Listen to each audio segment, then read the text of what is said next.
मेरो आदरणीय दाजु बहनी दिदी सबै सञ्चन हुन्छ। म नेपाली भाषा राम्रो बुझ्नु सक्छु न र अलिअलि बोल्नु पनि सक्छु, तर फिर्काउनु अलि कठिन हुन्छ। त्यसै म मेरो कुरा हिन्दीमै गर्नु सक्छु। सबको नमस्कार। जो पश्चिम बंगाल में सारे सांसद हैं, उनमें सबसे ज्यादा जो काम यहाँ पे कर चुके हैं ऐसा सांसद आज आपको मिला है। और मंच में उपस्थित हमारे स्टेट के वाइस प्रेसिडेंट संजय सिंह, जो इस जोन उत्तर बंगाल जोन का देखभाल कर रहे हैं, हमारे मनोज देवान जो इसके पहले पूर्व अध्यक्ष रहे, यहाँ के पूर्व अध्यक्ष रहे, और विभाग जो है सिलीगुड़ी विभाग, जिसमें बीजेपी के दृष्टि से ऑर्गेनाइजेशन दृष्टि में दार्जिलिंग जिला, सिलीगुड़ी जिला ये सब आता है और जलपाईगुड़ी जिला आता है। उसका विभाग का दायित्व हमारे दाजू मनोज दाजू को दिया है, वो भी यहाँ पे उपस्थित है। हमारे स्टेट मेंबर आदरणीय BL राय, हमारे यहाँ के VP LM लामा और बाकी जो उपस्थित है, हमारे किसान मोर्चा के स्टेट प्रेसिडेंट महादेव सरकार, और इस जिले के जो इंचार्ज है अरुण मंडल किसान मोर्चा के GS, इन सबका और आप सबका, हमारे आदरणीय कार्यकर्ता को सबका बहुत बहुत स्वागत करता हूं। और आप सबको जो इस पार्टी के साथ जुड़ने वाले हैं, हमारे पार्टी का दामन, मोदी जी का दामन थामने जा रहे हैं, मैं सबको विश्व के सबसे बड़ी लोकतांत्रिक पार्टी में उनका हार्दिक स्वागत करता हूं, उनको वेलकम करता हूं। देखिए, जैसे राजू जी ने मेरे पहले बताया, हमें भारतीय जनता पार्टी को पूरे देश में पार्टी विद द डिफरेंस बोला जाता है। हम अलग पार्टी है ऐसे बोला जाता है। क्यों? क्योंकि हम विचारधारा के पार्टी है, कार्यकर्ता के पार्टी। राजू जी ने जो बताया कि पैसे देके कार्यकर्ता लाना यहाँ पे, वो हमारा काम नहीं। हम विचारधारा के ऊपर बेस करके हमारी पार्टी आगे बढ़ी है। और विचारधारा क्या है? बहुत बड़ा विचारधारा है, लेकिन इसको अगर शॉर्ट में 2 लाइन में अगर हमको समझाना है तो हम बोलते हैं नेशन फास्ट। 3 लाइन है, इसमें सारा कुछ समझ आ जाएगा। नेशन फास्ट यानी राष्ट्र सर्वप्रथम, सर्वोपरि। Party second. 2 नंबर पे कौन आता है? पार्टी। सेल्फ, खुद का लास्ट। ये विचारधारा है भारतीय जनता पार्टी का, और भारतवर्ष में कोई भी पार्टी इस विचारधारा के सामने टिक नहीं सकती। इसलिए भारतीय जनता पार्टी 2 सांसद से 302 की सांसद की पार्टी बन गई है और पूरे विश्व में सबसे बड़ी राजनीतिक पार्टी बनकर खड़ी है। अब उस पार्टी का हिस्सा बनने जा रहे हैं, इसलिए आपको मैं बहुत बहुत बधाई देना चाहता हूं। और हमारे मोदी जी जो लक्ष्य रखा है, सबका साथ, सबका विकास और सबका विश्वास। पहले भी प्रधानमंत्री हुए, आप भी जानते हैं, मैं भी जानता हूं। आपका एक्सपीरियंस मुझसे कम नहीं। और गोरखाओं का एस्पिरेशन क्या है, क्या उनका सपना है, मुझे पता है, क्योंकि आपके बहुत कम लोगों को पता है कि मैं 2 साल यहाँ पे दार्जिलिंग गवर्नमेंट कॉलेज में मैं पढ़ाया हूँ। 2 साल दार्जिलिंग में मैं रहा हूँ। मैं अली नेपाली बोलू सकूं, पूरा बोलू सकते ना। तो मैंने जो गोरखा है उनका क्या एस्पिरेशन है, क्या सपना है, वो समझता हूँ। क्या दुख है वो भी समझता हूँ।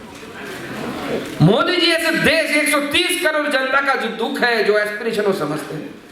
मैं जो बोल रहा था, प्रधानमंत्री इससे पहले बहुत हुए, लेकिन आप याद करके देखिए प्रधानमंत्री क्या काम करता था। गांव के एक आम आदमी को पता ही नहीं था कि प्रधानमंत्री कौन होता है, क्या काम करता है। आज आप देखिए, पहली बार जब अटल बिहारी वाजपेयी प्रधानमंत्री बने भारतीय जनता पार्टी का, तब गांव-गांव में सड़क बनने लगा। ऐसे वहां पे दीवारों में लिखा गया प्रधानमंत्री सड़क योजना। पहली बार गांव के लोगों को मिला के एक सड़क, प्रधानमंत्री बोल के कोई चीज है जो सड़क बनाता है। बीजेपी की सरकार जब बनी तब पहली बार पता चला उस समय की हमारी टूटी फूटी सरकार थी। क्या एक चेयर में प्रधानमंत्री जी बैठे हुए थे जो जिसका पैर, कोई पैर मायावती था, कोई पैर ममता था, और दोनों माया और ममता ने जो खेल दिखाया उस समय, आपको जो सीनियर है उनको याद होगा। लेकिन अभी जो सरकार है हमारे अकेले की दम के ऊपर सरकार है, इसने 2 साल से ज्यादा समय हो गया गांव के हर नागरिक को, वो चाहे गोरखा हो कोई दूसरा हो, सबको रेशन फ्री में मिल रहा है और ये मोदी जी दे रहा है। ये प्रधानमंत्री मोदी जी का काम है और ये सबको पता है। 2 साल से ज्यादा हो गया। आप याद कीजिए 2.5 साल पहले किसी हॉल में अगर ऐसे आप बैठते तो क्या होता, पुलिस आ जाती, आके क्या बोलती कि यहां पे आप बैठ नहीं सकते, 3 फुट की दूरी है जरूरी, बोलते थे ना उस समय। 4 आदमी 5 आदमी बाजार में, चौक बाजार में या मॉल महल में कहीं पे जमा हो गए तो पुलिस आ जाती थी, लाठी रख के, हटो हटो इधर से हटो। आज हम पास पास बैठे हुए हैं। क्यों बैठे हुए हैं? क्योंकि कोविड चला गया। क्या बोलते हैं चला गया, कि कहां गया? गया नहीं, मोदी टीका अपने ब्लड में दौड़ रहा है, खून में दौड़ रहा है, इसलिए हम सुरक्षित है। आज यहाँ पास पास बैठे हुए हैं, कोविड पकड़ नहीं सकता हमको। अबे तो आसान लगता है दिखने में। क्या है भाई दादा, क्या बोल रहे हैं सुगंध दा? अरे हम तो हेल्थ सेंटर में गए, हॉस्पिटल में गए, वहां पे नर्स दीदी थी, सुई लगाया चला है, इसमें क्या बड़ा बात है? तो थोड़ा सोचिएगा, ये छोटे भाई का जो बात है, मेरा जो कूड़ा है, इसको थोड़ा ध्यान से सोचिए। अगर मोदी जी ना रहता तो क्या होता? कभी सोचिए, मोदी प्रधानमंत्री नहीं है, क्या होता? अपने जो बाजे जो है हमारे घर में, उनसे जरा पूछिए कि जब वो छोटे थे उनको क्या पोलियो का वैक्सीन मिला था? क्या मिला था? जो हमारे एल्डर यहाँ पे है, नहीं मिला था। आप पूछिए, हम पिए हैं पोलियो का वैक्सीन, जो अभी जवान है उनको मिला है, लेकिन जो बूढ़े हो गए हैं, तब वो जब बचपन में थे उनको पोलियो का वैक्सीन नहीं मिला। क्यों नहीं मिला? पृथ्वी में क्या नहीं था? था, भारतवर्ष में नहीं था। जब अमेरिका के बच्चे को पोलियो पिलाया जा रहा था, उससे 30 साल के बाद भारतवर्ष के बच्चे को मिला। प्रधानमंत्री कौन था? कांग्रेस का प्रधानमंत्री था। और आज देखिए, बिजनबाड़ी के छोटे से गांव में बैठा हुआ एक गोरखा, एक अमेरिका में बैठा हुआ टाई पहने हुआ जो फॉरेनर्स है, उनके साथ एक साथ टीका मिल रहा है। ये मोदी जी की देन है और मोदी जी है इससे सफल। क्यों? पहले हम मांगते थे, हम अमेरिका से मांगते थे, भाई गेहूं दे दो, वैक्सीन दे दो। इस बार पहली बार मोदी जी की सरकार है, जब कोविड आया उन्होंने तय किया कि हम दूसरे देशों के पास भीख नहीं मांगेंगे, दूसरे देशों के पास भीख नहीं मांगेंगे। हमारी जो साइंटिस्ट है, भारत के जो लोग हैं, वो लोग खुद टीका बनाएंगे और वो टीका 130 करोड़ जनता को मिलेगा। आज पूरा विश्व मान रहा है कि मोदी जी के नेतृत्व में ये जो देश है, ये देश पूरा वैक्सीनेशन कंप्लीट कर चुका है और पूरे विश्व के सामने एक तगड़े रूप से, एक तगड़े देश के रूप से खड़ा हुआ है। और खड़ा होके हम बोल सकते हैं कि अमेरिका ने वैक्सीनेशन कंप्लीट नहीं कर पाया, उससे पहले हमारे देश ने वैक्सीनेशन कंप्लीट कर दिया। ये मोदी जी है तो मुमकिन है, नहीं तो मुमकिन। आज उस पार्टी में आपका स्वागत करता हूं। ये कैसा पार्टी है? ये ऐसा पार्टी है, यहां पे बूथ में बूथ सभापति रहने वाला आदमी ऑल इंडिया प्रेसिडेंट बन सकता है। आपको लगता है कि दादा झूठ बोल रहे हैं, हम एग्जांपल देते हैं आपको। अभी राजू जी नाम ले रहे थे, नितिन गडकरी जी, जिन्होंने एक के बाद एक को आपका काम कर रहा है। आपको कोऑर्डिनेशन ब्रिज दिया, 4 लेन एलिवेटेड रोड होने वाला है, आपका दूसरा एक रूट, ऑल्टरनेटिव रूट होने वाला है। यहाँ पे सब नितिन गडकरी जी काम कर रहे हैं। कभी वो बूथ सभापति रहे थे नागपुर में, एक छोटे से जगह से बूथ सभापति से होकर हमारे राष्ट्रीय अध्यक्ष तक बने। ये पार्टी सिर्फ ये काम सिर्फ भारतीय जनता पार्टी में हो सकती है, दूसरी कोई पार्टी में नहीं हो सकती। आज इतना हमारा वैक्सीनेशन हुआ, यहाँ पे हमारे कुछ तो मंडल सभापति होंगे, है ना, कुछ मंडल सभापति है, जेपी प्रेसिडेंट। आज इतना बड़ा वैक्सीनेशन हुआ। कौन है भारतवर्ष का हेल्थ मिनिस्टर, नाम पता है आपको? मनसुख भाई मांडविया, वो भारतवर्ष का, हमारे देश का हेल्थ मिनिस्टर है। कौन सा दायित्व में था? एक मंडल प्रेसिडेंट था गुजरात का, वो आज भारतवर्ष का हेल्थ मिनिस्टर बनके आपको सबको वैक्सीनेट कर रहा है। ऐसी भारतीय जनता पार्टी में संबंध है। और आज मैं बोल रहा हूं कि आप जो लोग भारतीय जनता पार्टी में आ रहे हैं, उन सब में सपना देखने की हिम्मत है, और हिम्मत भी करना चाहिए कि कभी यहाँ पे एक छोटे से जगह पे बैठा हुआ गोरखा भी भारतीय जनता पार्टी का राष्ट्रीय अध्यक्ष बन सकता है। एक सिर्फ भारतीय जनता पार्टी में काम करने वाला आदमी बन सकता है, सोच सकता है। आज जो हमारे आदरणीय राष्ट्रीय अध्यक्ष है जेपी नड्डा जी, एक छोटे पहाड़ का आदमी है, छोटे से पहाड़ के राज्य से आए हुए। ऐसा पार्टी हमारा है जो सबका साथ, सबका विकास, इस चिंतन में हम विश्वास करते हैं। दूसरी तरफ पिछले सालों में सीपीएम का राज रहा, टीएमसी का राज रहा, यहाँ पे अभी भी है। दोनों पार्टी ने पहाड़ के जनता को, मैं कहूंगा, उल्लू बनाया। किसी ने पहाड़ के जनता के साथ अपना संपर्क ऑनेस्टी में नहीं रखा, किसी ने यहाँ के डेवलपमेंट के बारे में नहीं सोचा। और आज आपके बीच आपके सांसद यहाँ पे बैठे हुए हैं, किसी के मुंह के सामने उनकी अच्छाई नहीं बोलनी चाहिए ऐसे मानते हैं, लेकिन मैं बोलता हूं ऐसा सांसद बहुत भाग्य से मिलता है, आपको मिला है, और इनको संजोए रखिए, इनको बचा के रखिए। मैं ऐसे नहीं बोल रहा हूं, अपने एक्सपीरियंस से बोल रहा हूं। मैं यहाँ 2 साल पढ़ाया सीपीए नहीं, मैं जब यहाँ पे पढ़ाने के लिए आया दार्जिलिंग गवर्नमेंट कॉलेज में, तो पहली सरकारी ड्यूटी लगी मेरी। कौन सी ड्यूटी? Presiding officer. जानते हैं ना प्रिजाइडिंग ऑफिसर क्या होता है? जो इलेक्शन कराता है बूथ में। तो मैं गांव में गया था, उस समय जसवंत सिंह यहां से खड़े हुए थे, गाड़ी में एफएम में हर समय प्रचार चल रहा था, जसवंत राय विजय गणूस, याद है किसी को उस समय? उसके बाद आप लोगों ने भाजपा के साथ रहा, हमारे एसएस आलूवाले जी को यहां से जिताया, और तीसरी बार आपने राजू को जिताया, हमारे राजू बिष्टा को, जो हमारे युवा मोर्चा के अभी ऑल इंडिया जनरल सेक्रेटरी भी है। और राजू जी ने एक के बाद एक काम कर रहा है, और ऐसा काम सिर्फ सरकारी काम नहीं। कुछ दिन पहले शायद सोनादा के पास एक गोरखा से वो मिले, जिसका बहुत सारा हड्डी टूटा हुआ था। अपने जेब के पैसे 6 लाख रुपया खर्चा करके उन्होंने उनका एम्स में ट्रीटमेंट कराया। कौन कराता है ऐसा? एक स्कूल के बच्चे को स्विट्जरलैंड भेजा, 20 लाख पैसा अपने एमपी लैट से खर्चा नहीं होता, 20 लाख रुपया अपने जेब से खर्चा करके स्विट्जरलैंड भेजा। क्यों? क्योंकि जो खून आप में दौड़ रहा है, आपके रगों में दौड़ रहा है, वही खून राजू बिष्टा के रगों में दौड़ रहा है। तो यही आदमी है जो आपको आगे ले जा सकता है, आपको लीड कर सकता है। और उसके साथ हमारे जो डिस्ट्रिक्ट के पूरे कमेटी है, कल्याण दाजू के साथ जुड़े हुए जितने लोग हैं, सब मिलके भारतीय जनता पार्टी को यहाँ पे दमदार बनाना है। और टीएमसी के दलाल जो लोग हैं, उनको पहाड़ से, उन पहाड़ की क्षमता से बाहर निकाल के उखाड़ के फेंकना है, और इस भूमि भारतीय जनता पार्टी जी का, मोदी जी का शासन लाना है। बंगाल में करप्शन होता है तो 70% 80% होता है, पहाड़ में तो 90% करप्शन कर दिया इन्होंने। टीएमसी ने कलकत्ता में से एक नेता भेजते हैं, महीने में एक बार आता है, नाम नहीं लूंगा मैं उनका काम क्या है?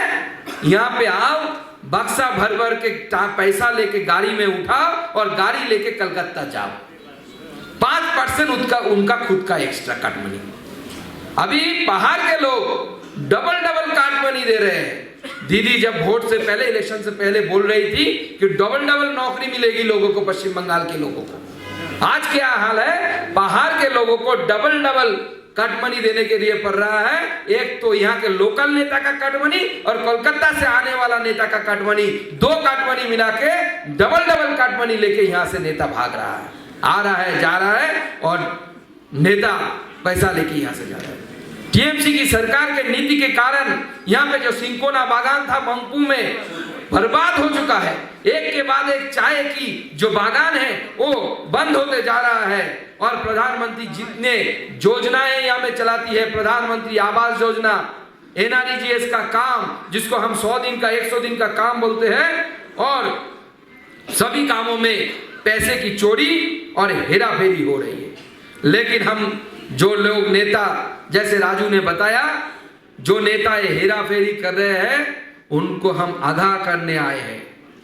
देखिए पश्चिम बंगाल में कलकत्ता से एक के बाद एक नेता अंदर जा रहा है। CBI ED।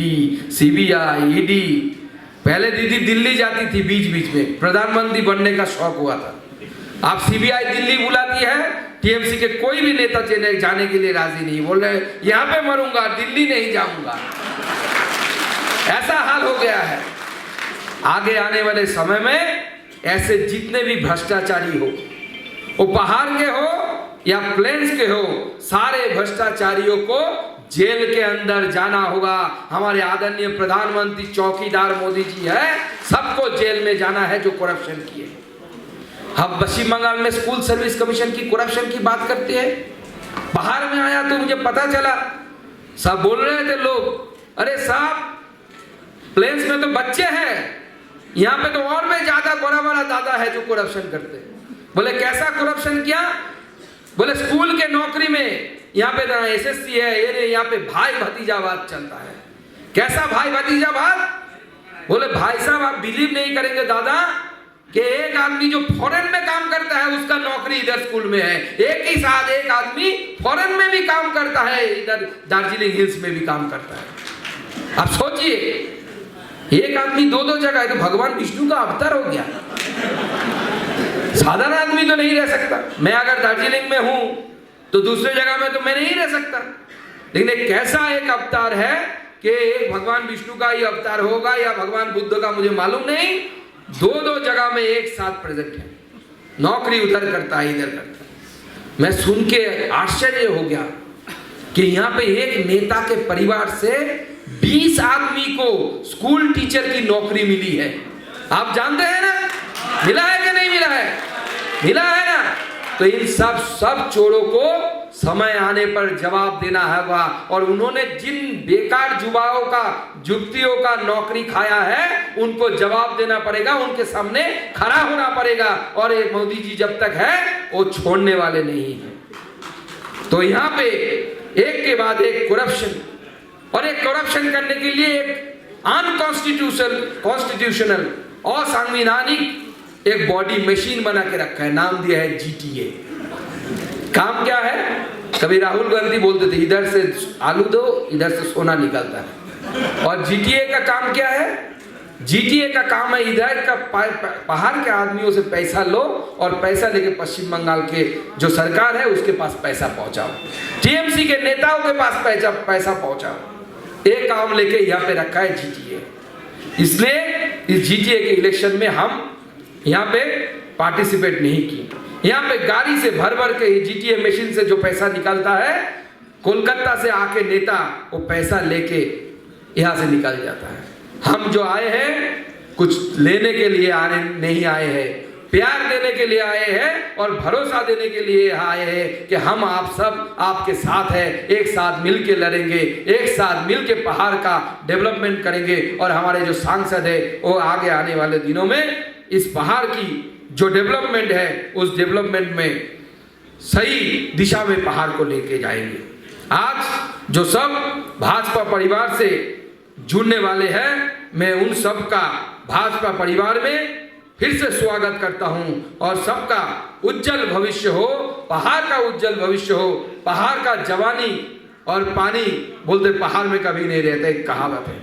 लेकिन मैं आपको बोलता हूं पश्चिम बंगाल में बहुत जल्दी परिवर्तन होने वाला है। उस परिवर्तन के साथ पश्चिम बंगाल के साथ साथ पहाड़ का भी परिवर्तन होगा, पहाड़ में भी शांति आएगी, पहाड़ में की पानी और जवानी पहाड़ में रहेगी।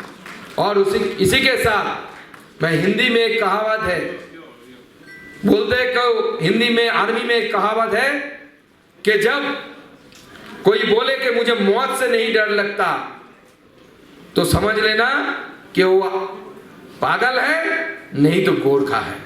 तो उस महान गोरखा जाति को, जो पहाड़ में सबसे ज्यादा बसने वाला जाति है, उन सबको मेरे तरफ से नमस्कार प्रणाम करते हुए मैं आप सबको अभिनंदन करता हूं और भारतीय जनता पार्टी में स्वागत करता हूं। इसी के साथ मैं अपनी वाणी को विराम देता हूं। सबको नमस्कार।